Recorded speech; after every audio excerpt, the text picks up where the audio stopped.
कळमढुकी रोडवर संदीप कला क्रीडा सांस्कृतिक मंडळाच्या नावाखाली क्लबचा परवाना वापरून जुगार अड्डा चालत असल्याची माहिती ही पोलिसांना मिळाली होती। याच माहितीची खातरजमा करून या ठिकाणी पोलिसांनी एक सुनियोजित शिस्तबद्ध पद्धतीनं नियोजनबद्ध पद्धतीनं सापळा रचला। डीवायएसपी अमोल मोहिते यांच्या मार्गदर्शनाखाली हा संपूर्ण सापळा रचण्यात आला।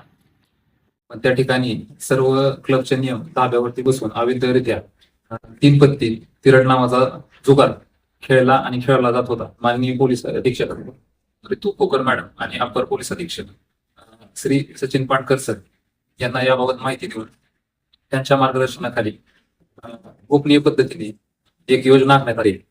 जुगार खेळणाऱ्यांची संख्या जास्त असल्यामुळे नियोजनबद्ध रेखी करण्यात आली आणि एकाच वेळी छापेमारी करून सर्व जुगार खेळणारे आणि खेळवणारे यांना ताब्यात घेण्यात आले।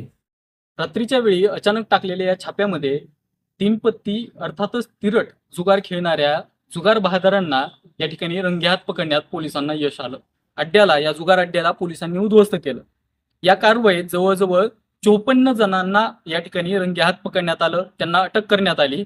त्याचबरोबर संचालक जे या अड्ड्याचे संचालक होते त्या 5 जणांसहित जवळपास 59 जणांवर या ठिकाणी महाराष्ट्र जुगार प्रतिबंधक अधिनियम या अंतर्गत 59 जणांवरती गुन्हे दाखल करण्यात आले। 54 व्यक्ती त्या ठिकाणी आपल्याला आढळून आले।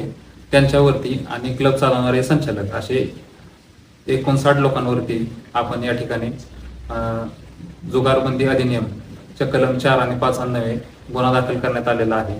मागील 2-3 दिवसापासून एकापाठोपाठ एक सुरू असलेल्या अवैध धंदे आणि व्यापाराच्या विरोधात पोलिसांनी जी आक्रमक भूमिका घेतलेली आहे ते खरं तर कौतुकास्पद आहे, प्रशंसनीय आहे। लोकांमध्ये याबाबत चर्चा देखील सकारात्मक या ठिकाणी सुरू असलेली पाहायला मिळते।